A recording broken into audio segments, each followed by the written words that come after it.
ラーメンが1杯4000円の世界、家賃教育費も世界でトップクラスであり、世界有数の金融ハブであり、アジアの経済的中心地シンガポール。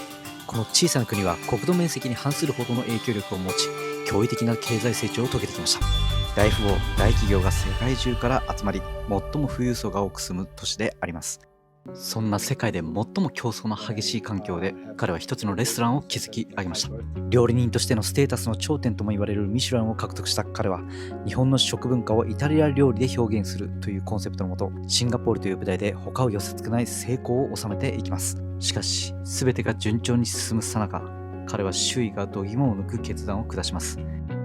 マジっすか。たんですよね。はい。そのメンタルでその決断をするって人生で何回ぐらいできるかなって思うんですよね。心からなんか楽しそうにしてるとかっていうのってあんまりなかったんじゃないかなと思って。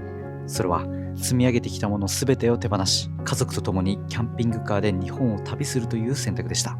セータは気が狂ったと囁かれる中、彼が知り得た豊かさの真理とは何だったのか。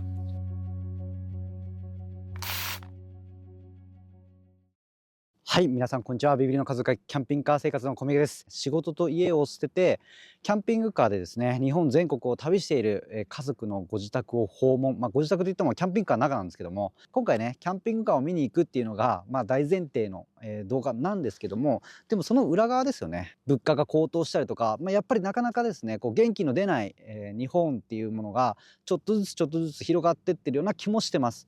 彼がなぜうまくいったのかっていう、人生の中でどういう選択をしていったから今が至るのかっていうのを知りたいなと思ったのと、あとやっぱシェアするべき部分ってやっぱそこなのかなっていうのを強く感じてます。まずですね、彼らの家をですね訪問しに行ってきましたので、ご覧いただければなと思います。緊張するんだけどすごいですよこれ。皆さんこれ、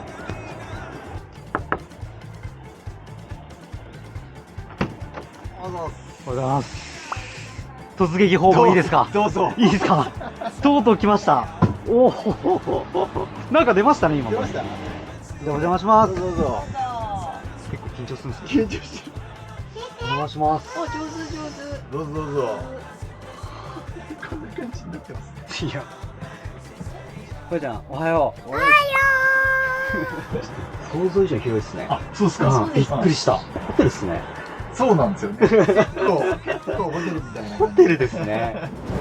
はい、やってまいりました。ヨーロッパが生んだ最高級キャンピングカー、アドリアソニックシュプリーム 700SL でございます。美食とデザインの国、スロベニアで生まれたこの車ですね。全長7メートルを超えるまさしく走る5つ星ホテル。中に入れば広々リビングに高性能キッチン。で、さらにですね、セータさんの場合、この車をカスタムしてるんですね。なので、日本に1台と言っても過言ではない最高峰のキャンピングカー、じっくり見ていきましょう。これ家庭用エアコン。家庭用エアコンですね。かなり冷えるやつですね、これ。そう、ちゃんと家用のやつですかね。すごくないこれ。何これ。そうですね。ここで結構電気系統全部いじれるようにしてて、サブバッテリーの残量だとか、なるほど。充電の量だとか、温度調整とか、メインバッテリーとサブバッテリーの残量だとか、水今140リットル入るんですけど、その残量と排水タンクに溜まってる水の量。なるほどですね。ヨーロッパの車なんで、なるほど。めちゃくちゃ冬に強い車ですよね。なるほどですね。これを押すとお湯が一気に沸く。そうです。電気のボタンで、よくわかったね。すべての車の中にある電源をオフにできたりとか。なるほど。はい。これは防犯カメラみたいになってるんですか？これはそうですね。外にいる時でも、中の様子がわかる。一応Wi-Fi も飛んでいて、その Wi-Fi からつなげて、これはアラウンドビューモニターって言って、夜とか、おー、すごい。これをつけて今周りがどんな風になっているのかっていうのは確認しようと思えばできるんです。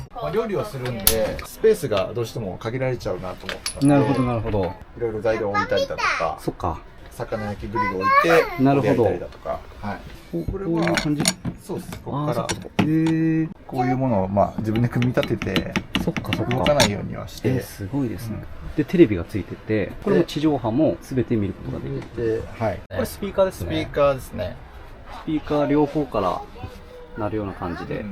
で、カオルさんたちはここでいつもくつろいで。そっかそっか。椅子がこうやって反転するわけですね。そうなんですよ。だから結構こう一つの部屋みたいになって、それはすごいいいなと思って。なるほどね。このテーブルすごいですね。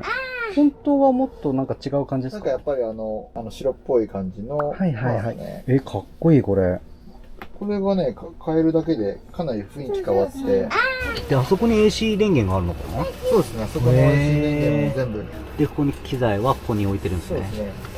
機材もえらいことになってますね、瀬戸さんね。これもうプロの機材じゃないですか、これ。でも本当にまだ1年半ぐらいですよね。そうです。動画始めてね。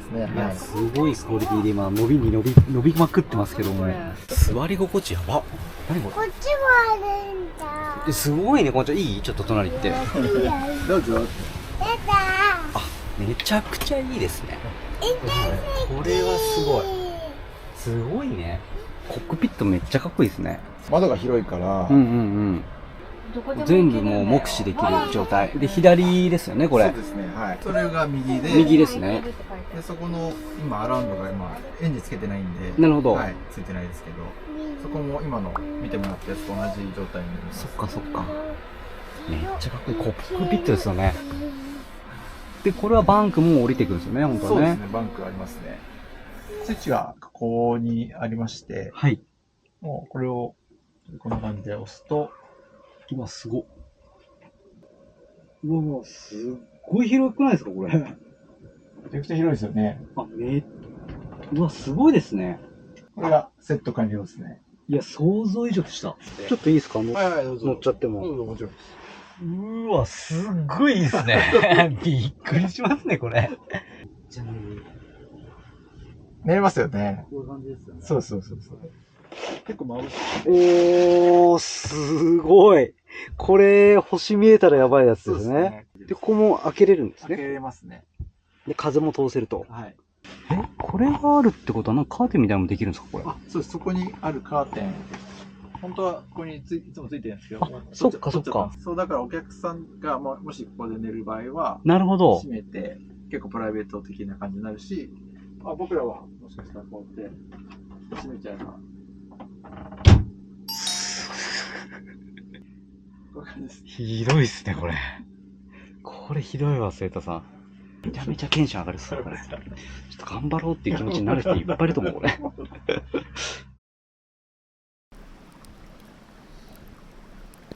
ミシュランの星って結構残酷で、店オープンして結構1年経たないうちに星取ったんですよ。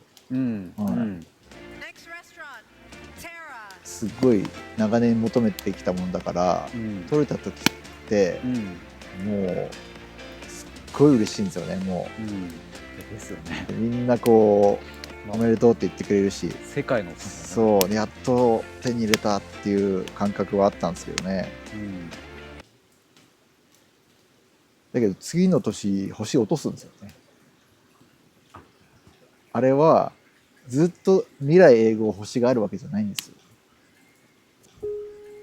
上がった高さと同じところから落とされたんですよね。でやっぱり星を落とすと少なくとも10年はもう取ることはできないみたいな。そうなんですか。そういうもんだよみたいなことは世界中でこう言われてて、もちろん3年目は取れずスタッフも離れちゃいますよね。やっぱりもうみんなやっぱ星がついてるからここで修行したいとか、星のシェフの下で勉強したいって思いもあるし、やっぱりそういう店で働いたっていうね、落ちたっていうアナウンスがあった日も俺は働いて帰ってくるんですけど、その夜中の12時くらいまで帰ってくるまでに表面上は大丈夫な感じでみんなの前にいなきゃいけないわけじゃないですか。でやっぱりその感じで帰ってきた瞬間にやっぱり涙も止まんなかったし、家に帰った瞬間にいや本当に悔しくて崩れていく感じが辛かったんで、隣に薫がいて、で散々結構泣いたんですよね。多分 1時間近く泣いたんですかね。でふとやっぱりその薫の顔を見る時があって、顔を上げた時に、薫は向こう外を見てたんですけど、めっちゃ泣いてたんですよ。その静かに、俺はすげえ声上げて泣いてたんですけど、もうその日のそうですね、それ見た瞬間にちょっと意識切り替えて、明日からどうにかやっていかなきゃいけないなっていう気持ちにはなったんですかね。そのミシュランの星を取った時の客単価と2年目の客単価はやっぱり少し下げないとダメだっていうことを結構いろんな人に言われて、お客さんもそういう目で見るから、なるほど。今までみたいにそのミシュランの星付きのレベルの値段の設定だともう来なくなってしまうから下げようっていう、メニュー作り直してプリントして、お昼のランチオープンのほんと30分ぐらい前に今日はこれで行くってみんなに伝えたんですけど、はい、急になんか嫌になっちゃってそれがそのなんか落としてなんか落としたのが、でその日にその時にちょっとみんなに説明してる時ぐらいにやっぱりやめるって言って、その時にそれを全部破棄して、今日から星の時の倍の金額で行くってマジっすか言ったんですよね。はい。あげたんですよ、僕。その瞬間に。でもメニュー吸ってないからメニューないですって言われて、いや口頭で言ってくださいと。うちはこういう店になりました。そう、でもそれの判断が合ってたんですよね。ここで落とさずちゃんとした金額をもらう代わりにもっといいものを作ろうっていう気持ちになって、もっと勉強してもっといい食材をしっかり使えるような料理になろうっていう気持ちに変わって、その日のランチはどうだったんですか？いやそれがうまく機能したんですよね。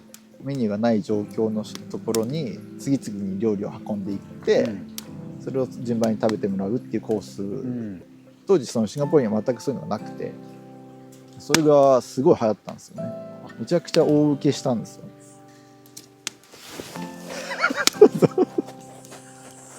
ミシュラン取れてないっていうその自信がこうちょっと落ちてる時、そのメンタルでその決断をするって人生で何回ぐらいできるかなって思うんですよね。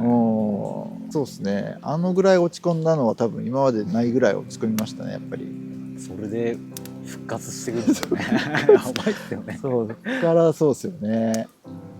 だから3年目4年目は取れなかったんですけどね、5年目に本当に全然期待してなかったっていうか、もう忘れかけてたんですよね。もうただ一生懸命仕事をするっていうことだけはやったんですけど、手紙が届いたんですよ。いや最初本当分かんなくて読み返して、いやでも書いてあると思って、2015年にオープンして17年18年って取れなくて、で次の年からずっと取り続けたんですよ。ずっと取り続けた？ずっと取り続けました。はい。最後2023年にまた星が取れたっていう発表があって、その取った時にやめたんですよね。かっこよすぎでしょ。なんかあれ帽子マウンドに置く人いますよね。ああいうやつじゃないですか。ここからじゃあキッチンスペースに入ってますね。そう今キャンピングカー生活の中で一番いる場所、遊び場所というか、ここは収納が2つ。めっちゃ綺麗。キッチンのものと、まあちょっとした小物はここにちょっと入ってる。めちゃくちゃすごい。何これ。まあここもそうですけど、フライパンがあってボウルがあってっていうのがいろいろ探さなきゃいけないっていう作業がないんで、家だったらこれぐっちゃぐちゃなんですよね。だから毎回しまうとこう変わっちゃうんですよ。ですよね。料理をする上で、そういうことってすごいストレスに多分なるんですよ、みんな。なりますね。そのストレスって料理が嫌だなって思っちゃったりとか、なるほど。今日したくないなって思っちゃうと思うんですけど、こういう風になってると全くストレスないので、なんか楽しく作れるっていうか。で今これをやりながら動画を撮ってますからね。この方はめちゃくちゃです。ここも電気で、ここも電気。めっちゃありますね。これは後付けで全部つけてもらってるもので、まあハンドブレンダーとか使いたい場合に、その電気をどこから持ってくるっていう作業が大変になるんで、自分が使うであろうってとこにはもうつけておきましたね。このシンクの蓋はこれはカスタムで作ってもらったやつで、そうなんですね。物も切れるようにまな板として。やっぱそうなんだ。はい。こんな感じです。結構広いんですね。結構深めに作られてて、結構深いですね。で、ここがカスコンロになるわけですね。うわ、かっこいいですね。めちゃめちゃかっこいいですね。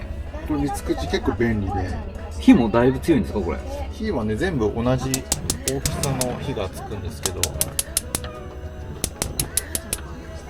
小は自分で調節できるんで、うんうん。小はいらないっていう。なるほどですね。はい。すごい盛り上がりを見せてますね。今どうなってるんですか、これ。お名前いただいていいですか。バブ。はい、ありがとうございます。いいですね。まあ、こういう感じで、こう、セイタさんが料理しながら、お腹を空かした2人が待ってる。回ってるってことですね。そういう構図です。はい。なんかコメントでちょっと時々、奥さん料理しないんですかみたいな。あれはあった。あれはどうなんですか、カオルさん、あれ。ちょっとだけします。ちょっとだけしますよね。やっぱ料理をね、今までカオルさんがずっと忙しい中やってくれてたんで、お返しな感じですね。うん今までやってくれたんで、いや、そのコメントを聞いてむっちゃんが、なんか、ブテッとした顔してましたね。お前もやれよ的な。はい。これはもしかしてまな板ですか？あ、そう、これまな板ですね。これは走行中には結構ガタガタしないように。い。なるほど。これもマグネットですか、今の？これマグネットですね。うわ、めっちゃかっこいい。何このまな板。いや、すごい。こんなまな板初めて見た。ちょっと硬くて重いんですけど、うん包丁の刃が、弱りにくい。なるほど。これ本当ずっと何年も使ってたものの、一部ですね。いや、こういうなんかプロのシェフナイフかっこいいですよね、やっぱりね。やっぱりね、こういうのも使いやすいものを使った方がうんうんよく切れるし、うん。本当にそこがやっぱりストレスなくできるようん。なるほどですね。そこの軽減がやっぱり大事なんですね。そうですね。で、ここが冷蔵庫ですね。ここが冷蔵庫になりますね。いきますよ。めちゃめちゃでかいですよね。わこれは乳製品、これは肉、これは魚っていう入れ物を作って、ー。うん。買い物帰りでたくさん荷物を持って帰ってきても、うん。すぐこれはここ、これはここって入れるんで、なるほど。なんか結構こう、それが決まってないとぎゅうぎゅうにあちこち入れちゃう。なる。なりめっちゃますよねなってる。めっちゃなってますなりますよねはそれがなくなるっていうことい。いで、やー、そうか。全部に家を作ってあげるんですよね。ということで、キッチンのがこういう感じですそうでね。すね。はい。じゃあちょっと奥に進ませてもらっていいですか。どうぞ。あ、ここに洋服ダンスがあるんですね。そうなんですよ。もともとはシャワーだったんですけど、クローゼットにしちゃいましたね。これはマックスファンですね。そうなんですよね。これもまた吸うんですよね、これね。これ結構良くて、うんうん。これだけでもだいぶ涼しくなりますよね。涼しくなります。う。うんん。で、こちらは、ここはトイレですね。いや、めっちゃ広いですよ、皆さん、これ。使うんですか？これはね、はい。そっか、コアちゃんが使ったショーだけ、りするんだ。コアちゃんそっかそっか。が主に使う。ですよね。こういう感じで入ってああ、ます。でっかいですね。そう、キャンピングカーは基本的にここに汚物が溜まったのをこう出して、それを、RV とかダンプステーションって言われるところで捨てるんですよね。そうですね。はい。なんかみんなでここで歯磨いてます。ああ、そうですね、朝ね。うん。それもまたいい時間ですね。そうですね。そして、ここからですね、ベッドルー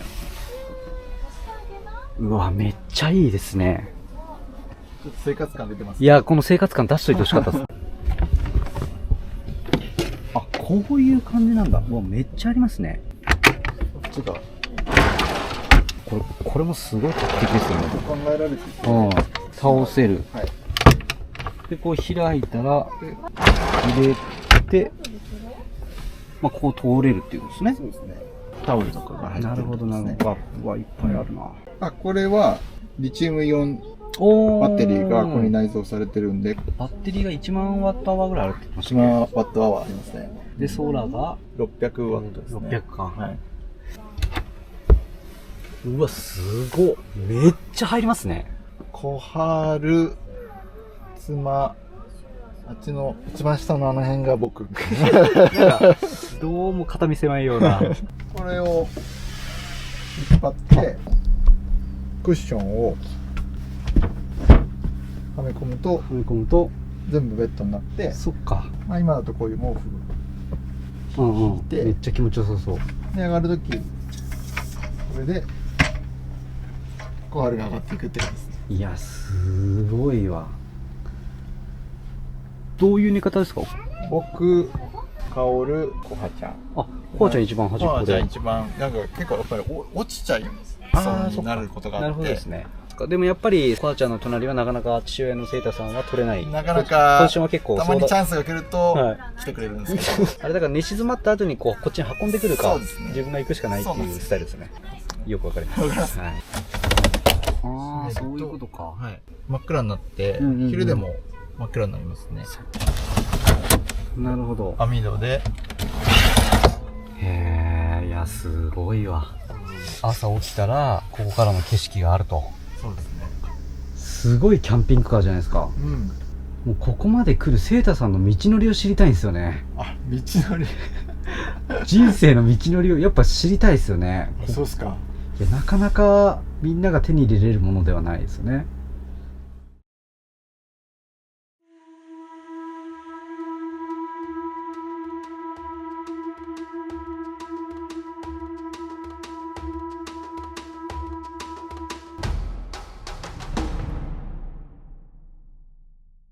イタリアンの料理人である以上、うん。やっぱりイタリアにいつかは行かなきゃいけないなっていうふうにもう最初から思なるほってて、その時期が結構早めに来て、22の時に決心して、 22。はい、高卒で飲食の世界入って皿洗い始めました。ホテルで。で、そこのつてで行ったんですか、イタリア。いやいやいや、全然何のつてもなしに。何のつてもなく行ったんですか。それってできるんですか。行きたいと思って、結構それからすぐもうチケット取って行ったんですよね。最初の1ヶ月間だけその語学学校みたいなところに、そこでホームステイみたいのができるっていうのが書いてあったんで、なるほど。それ申し込んで、うんうんお金前払いして15万円ぐらいだったのかな。多分手持ちのお金も10万円ぐらいですかね。めちゃって言っくちゃっすねたんですよね。したら予約取れてなかったんですよね。フィレンツェっていう街にたどり着いたんですよね。で、変な安い便に乗って行ったんで、は結構夜中に着いたんですよね。い。なんか一番遅いやつみたいな。飛行機。飛行機で。はい。はで、フィレンツェからその家までタクシーで行かなきゃいけないっていう距離にあってい。、は真っ暗で、い。うん。で大雨でタクシーの運転手に行って英語で言ったんですけど通じなくて、うん。いきなりその雨の中降ろされたんですよ。なんかあしらわれる感じで早くしろみたいな感じで。もう舐められて。みたいな感じで、うんはい、で荷物こんなでっかい荷物2つ持って降ろされてピンポンってやっても誰も出てこなくてすっげえ押しまくってもうずぶ濡れで、本当に。はい、したら変な若い人が出てきてすげえ怪げそうな顔で出てきたんですよ、はいはいはそしたら僕はこの家にホームステイに来てるなんかヨーロッパの他の国の人で今このホストのお母さんたちは旅行行っていないよ、僕はただここにいるだけだから分かんないし、い。うんその話聞いてないからうん。うん。ちょっと難しいみたいなの言ったんですけどすっげえ懇願したんですよ。たらなんか今もうこんな時間だからその人たち連絡取れないけど、うん昨日までなんかいた人たちが使ってたなんか屋根裏部屋みたいのがうんちょっと汚いけどうん。多分そこだったらいいんじゃないかなみたいなこと言われてそこに通されたら本当になんつうんですか本当に屋根のこの三角のところのなんか物置みたいなところうんにちっちゃいベッドみたいなのがあってちょっとベッドで一人で座ってうん。その窓から見た景色が未だに忘れられないぐらい昨日まであんな実家にいてなんかあったかいとこにいたよなみたいな、なんで俺ここにいんだろうみたいな、そこがスタートでそこからフィレンツェからピエモンテっていう全然違う北のイタリアまで移動するんですけど、それは移動する理由は何だったんですか。なんかそっちの方だとレストランがたくさんいいレストランがいっぱいあって、うんそこに行けばもしかしたら仕事あるんじゃないかなと思って何の当てもないんですよね。何も当てもないですね。すげえ田舎の電車何個も乗り継いで行った時にめちゃくちゃお腹痛くなってはアルバっていう駅で降りたんですよい。うね、ん。まあ、トイレに行くことになって、うんでも電車行っちゃったんですよね。うんうんただでもその駅はなんかすごいいい感じの駅でうん。街を歩いてみようって気になったんですよね、なるほど。その時になるほど。で本当に一人で歩いていたら門構えがすごい綺麗なレストランの前に立った時に、うんちょうどそこのシェフがなんかその店に入っていく感じだったんですよね。でうわそこでもう捕まえて言葉は通じないんでは前もってその紙に仕事を探してますみたい。いな、日本から来ました、うん全然何言ってか本当分かんなくて、うんだけど働きたいってことを伝えて、うんなんか言ってたんですけど全然理解できなかったんですけど、うんなんか入れてくれたんですよ。次の日から来てもいいみたいな感じになったんですよね。なんかその人が持ってる家みたいなところだったら寝泊まりできるみたいな感じのことを、はい、伝えられて、すぐもう木の実木のまま来てるんで、じゃあここで泊まりますって感じになって、次の日時間通りに行って仕事が始まるんですよ。すげえ。すごすぎる。小さくて降りた駅のよくわかんないとこうろうろしてて、はい、めちゃくちゃいいレストランで、その町では結構有名な。じゃあそれを引き当ててるわけですね。なんかあんまこういうこと使いたくないですけど、めちゃめちゃ引き寄せてると思うんですよね。決断力と、あとやっぱり自分の行動力で切り開いてますよね。生徒さんちょっと外、はい、ストレージめっちゃ大きいですよね。てかこの上にベッドがあるっていう感覚なんですよね。そうですね。こんな感じですね。めっちゃ入ります。コハちゃん10人ぐらい入りますよね、これ。10人ぐらい。そっかそっか、外部があるんですね。ここは外部につながってるシャワーですね。おお、すごっ。これは本当サーファーの人とかね、めっちゃいいと思うし、なんか外で自転車を洗ったりとか、なるほど、なんかする時にもお湯もしっかり出るって感じですね。お湯も、出そうと思えば全然出ます。へー。おお、これレマコムですね、これ。レマコムの冷凍冷蔵、車内の冷蔵庫よりもしっかり冷えるし、そうですか。搭載してよかったなと思うアイテムですね。こっちは冷凍、冷蔵か。冷蔵がなるほどですね。っていうことはこっちは冷凍庫。いろいろミネステローレ。まあ変な話、生きれますね。しばらく生きりますね。ノアの箱舟状態ですね。だからそんなに毎日毎日食材を求めなくても、一応食材が確保されてるので、何かあった時は、助かる。なるほど。給水口ですね。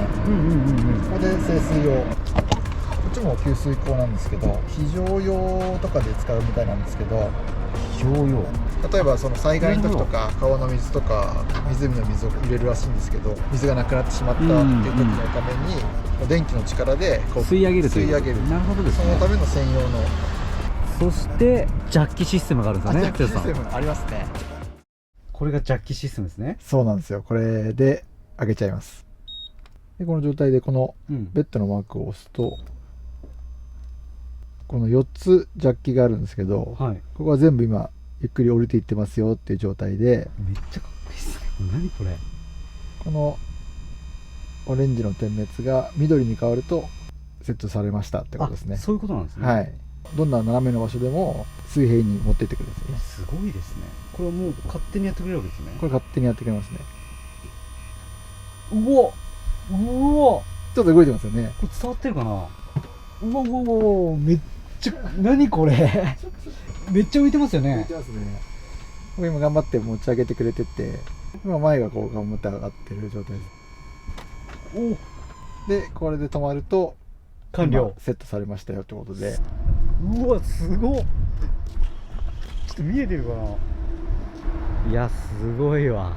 めっちゃカスタムされてるんですね、実はね。ちなみにちょっと、僕のロデオの水平を保つ時の映像がこちらです。どうぞ。上げます。もうちょいちょっと斜めに見えるな、これ見たら。これバッチリじゃない？はいっていう感じですね。ちょっと違いますからね。いやでもあれもあれで、そうですね。手作りですもんね。そうですね。4年ぐらい前ですかね、君上さんの動画見て、俺もやりてえと思って、妻にこんな変な人っていう動画を見せて。特に彼はいろんなプレッシャーの中で仕事をしてたので、心からなんか楽しそうにしてるとかっていうのってあんまりなかったんじゃないかなと思って、でそういうのって辛いじゃないですか、こっちも。ってなった時に心から楽しいとかこの空間が好きみたいなのってなんとなくこう分かるじゃないですか、雰囲気で。やっぱそれが一番なんじゃないかなと思います。毎年取り続けなきゃいけないんで、毎年同じプレッシャーを365日かけられてる状態。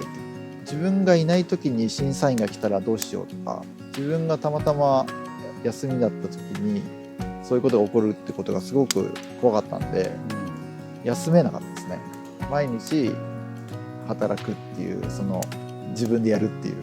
はい。そりゃアドリア変えますね。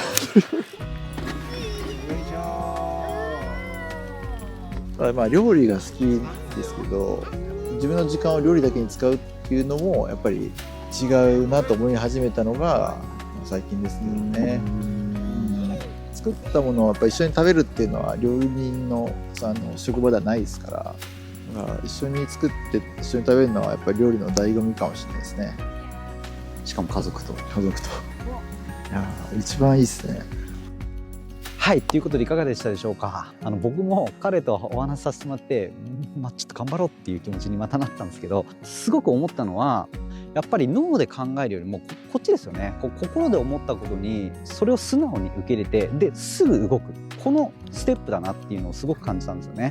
なので本当に自分のこの訴え、心は喋れないですから脳で考えることは自分で自分の声でね解釈しますけど、例えばああやってメニューの価格を上げるとか、たまたまねお腹が痛くなって、そのアルバという街を歩こうと思うのって脳ではなくてこの心だと思うんですね。感じたことを完全に行動に移していくって、あれはねすごいなと思いました。でなかなか分かっててもやれないですよね。だけどどんな人でも多分これってあると思うんですよね。だからそこに従っていくっていう、そしてさらに行動をすぐするっていうのが今回セイタさんの話から一番学べた部分かなっていうのを僕個人的に思いました。実はですね、セイタさんは僕の動画講座、僕今動画講座を6月から始めてるんですけど、その動画講座の1期生なんですね。一番最初に僕の動画講座に入っていただいた方で、その動画講座に対しての対談なんかもですね、今回新しくチャンネル作ってそちらにアップしてますので、ぜひご興味ある方は見てみてください。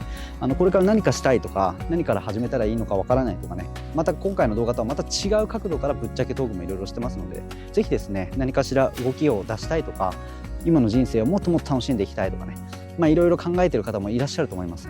そういう方たちにとって、いい動画になればなと思って、そちらの動画も作ってますので、ぜひですねご興味ある方は覗いてみていただければなと思います。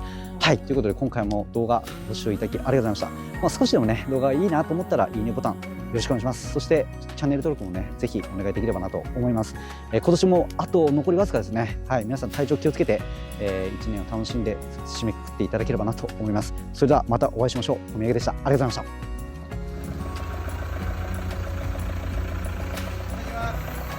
またねー。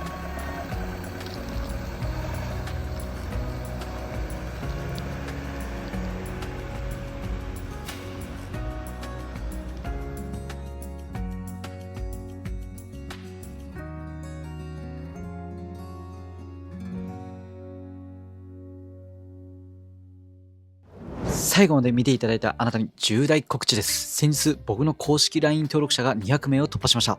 救急救命士が動画で情報発信して月間売上1000万円、公務員が動画で情報発信して累計売上2000万円を達成。いわゆる SNS コンテンツとは何なのか、自分にもできるのか、そのからくりと方法を近日 LINE 上でスペシャル動画としてアップしていきます。情報に振り回される僕たち、現代の会社寿命は平均7年ならば自分の力で自由に生きていく。でもやり方方法が全くわからない。僕ももちろんそうでした。5年間で培った僕の経験と知識をこの LINE 上で様々な形でアップしていきます。そして今ご登録いただくと電子書籍リビングザバンライフ、自由を手にする完全ロードマップもプレゼント中。こちら完全無料でプレゼントしています。当時 SNS なんて全くわからない状態から今どこでも場所を選ばず仕事ができるようになった方法、パスターフォーミュラの具体的なやり方と成功例を書いています。受け取り方は下記の概要欄、こちらのリンクをクリックして LINE 登録してください。そして特典と2文字だけ送っていただければ電子書籍を読むためのリンクが送られます。今だけ完全無料。ぜひゲットしてみてください。さらにこの下のリンクからは現在無料相談も受付しています。今の自分が一体どうやって SNS を使っていけばいいのか、今のビジネスに動画をどういう風に使えばいいのか、そもそも動画を作り方を知りたいなどなど何でも OK です。ぜひ、無料相談使ってみてください。それではまた次回の動画でお会いしましょう。小宮でした。ありがとうございました。